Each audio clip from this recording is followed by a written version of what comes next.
kung lumaban makamit muli natin ang kalayaan. At ang higit na mahalaga, dapat lahat tayo ay kumilos. Gamitin ang nararapat na pangalan sa bansa natin. Yan ay ang bansang Maharlika.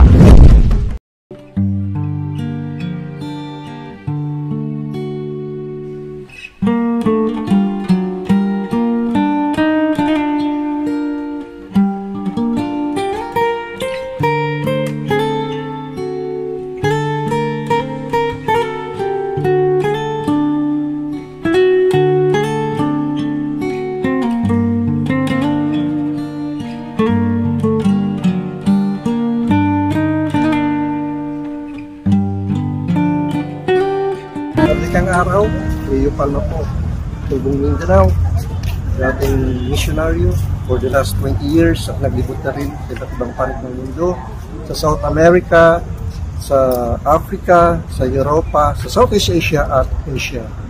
Ngayon po ay nandito tayo sa Rizal Park.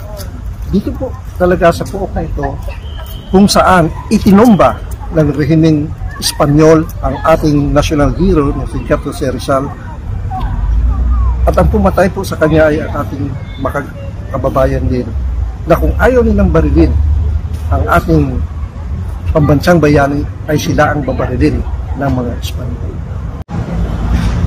So ang kamatayan ni Jose Rizal ay hindi nagtapos ng ating himagsikan, sapagkat ang kanyang kamatayan ay ang simula ng matinding labanan upang makamit ang tinatawag na kalayaan. Nakaraan na pag-usapan natin na nung 6 years old na si Jose Rizal ay tiyak na hindi niya alam yung katagang kalayaan, dahil nung 1610 hanggang 1613 sa Spanish-Tagalog Dictionary, ang katagang kalayaan ay kamaharlikaan. So ang katagang laya o libertar ay hindi free, kundi kalayaan.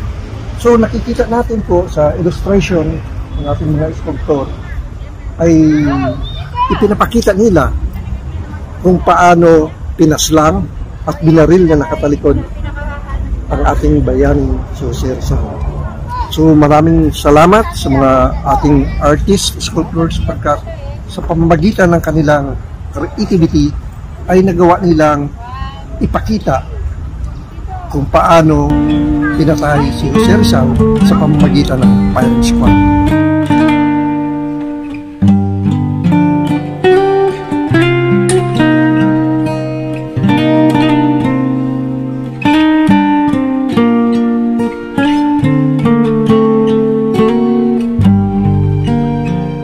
Ay, ang pinagbabaril si Jose Rizal. Ngunit sa katunayan ay wala siyang direktang relasyon sa revolusyon ni Andres Bonifacio, dahil siya ay naniniwala na hindi pa hinuli ang sitwasyon upang umalsa ang sambayanan. Ngunit nagkaroon ng komplikasyon sapagkat ang pinaka-highest password ng mga katipunero ay Rizal. Kaya iniisip ng mga Espanyol na siya ang soul of revolution, at pag siya ay kinatay na ay uhupa ang nagliliyab na damdamin ng naghihingalong sa dilag ang di magnasang makaalpas. Pilipinas kong minumutya, pugad ng luha ko't dalita, aking adika, nakita kang sakdal, laya.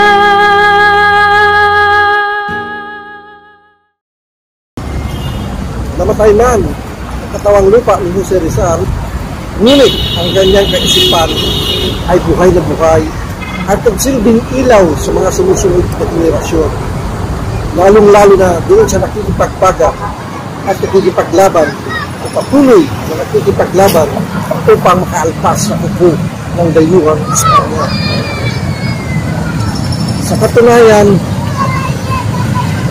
nung pinaslang ang ating bayani, ay lalong sumiklab ang revolusyon sa iba't ibang panig ng bansa. Dito ipinamala sa pinakita ng mga katipunero at mga kaalyado nito kung paano sila nagkaisa doon sa kaisipan na iniwanan ng ating mahal na pambansang bayani Tingkap Rizal. Pero bago siya pinaslang at pinatay, ay nakagawa pa siya ng isang poem. At yun po ang gusto kong basahin ngayon bago tayo magtatapos sa episode na to ng kasaysayan ng bansang Pilipinas. Farewell, dear motherland, realm by the sun, tears. Gladly I'm giving thee this life and this trust. Were it brighter, richer, and with fragrance more blessed. Still would I give it all to thee, its proudest boast. In the fields of battle, meet the cleansing light. Others give thee their lives with neither doubts nor fear. The place matters not. Cypress flower, lily white, is all the same when home and country stand and meet. I died when I behold the sky with radiant flash, heralding through the gloom of night the bright day. Afraid thou needest to change my dawn still flashing, and with its vivid crimson hue, the rising day. My dreams will yet a boy, my thoughts will then of thee. My dreams, when the prime of youth come flitting by, were to see thee one day, Jim of the distance. Dim eyes and dim by tears, they laugh from him high. From crown and colors and from blushes, only thee. Dream of my life, my living and burning desire. Oh, hail, bids thee the soul that you shall win and ride. Oh, hail, how rich it is to for those most aspire. To die to give thee life, let thy sky to expire, and in thy wilderness land to sleep the endless night. At all my lonely grave someday thou shalt see grow, mid the luxuriant grass a simple, humble flower. Press it gently to thy lips and kiss my soul so, that I may feel in my brow in the cold calm below the scent of thy sweetness, the warmth of my breath, power. Let the moon gaze on me with beams soft and serene. Let the dawn break through with its radiant, fleeting rays. Let the wind wail o'er me in tunes morning and keen, and if upon my cross of bird, birds should be seen. A song of peace, let it trail from its quiet ways. Let the sun ablaze the raindrops with the full throne, and skyward burden with thy unheeded protest. Let some tender heard all my untimely and mourn.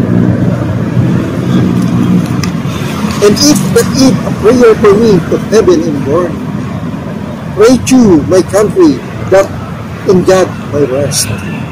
Pray for those who in utter wretchedness have died, for all those who have suffered pains untold, for our poor mothers who their sorrows out have cried, for orphans, widows, men who in the race are tried, and for thyself that redemption thou mayest behold. And when light sudden and warps the graveyard ground, and the dead only to keep vigil thereof. Break but the silence for the mystery profound. Perchance, as I saw thou myself, hear of the shouting sound. And when my grave by all to Libyan resigned, has neither cross nor stone to mark its somber side, let it be plowed by man and scattered to the wind, and earth to nothingness my ashes are consigned. As dust upon my carpet, let them all lie. It will not matter then if thou forgets me. Through thy clear space or thy monks and veils I weep, a vibrant limpid note with keen ear I will be. Fragrance, light and color, song and lament of thee, ever repeating the faith that thee I keep. My country adored my heart with anguish crown, beloved Philippines, rest to my last farewell. I leave thee all for those to whom I love and belong. I go where slaves, hangmen, tyrants are never found. Where fate does not kill and where God does not rule and rule. Farewell, parents, brothers, parts of me wrench away. Friends of my childhood in the very home disposed. Give thanks that I at last rest from the tiresome day. Farewell, sweet stranger, friend, who should joy on my way. Farewell to you, my loved ones, to die as to rest.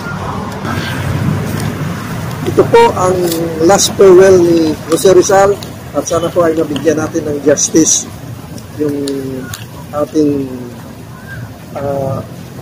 pag-adjust ng kanyang poetry. At dito na rin po kami magpapaalam sa episode na ito hanggang sa magkita tayo muli. Maraming salamat. Mabuhay po tayo.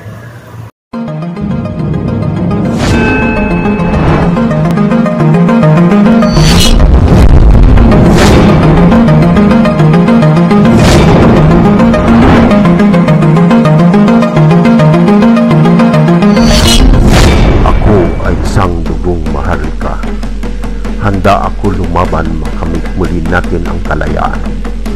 At ang higit na mahalaga, dapat lahat tayo ay kumilos. Gamitin ang nararapat na pangalan sa bansa natin. Yan ay ang bansang Maharlika.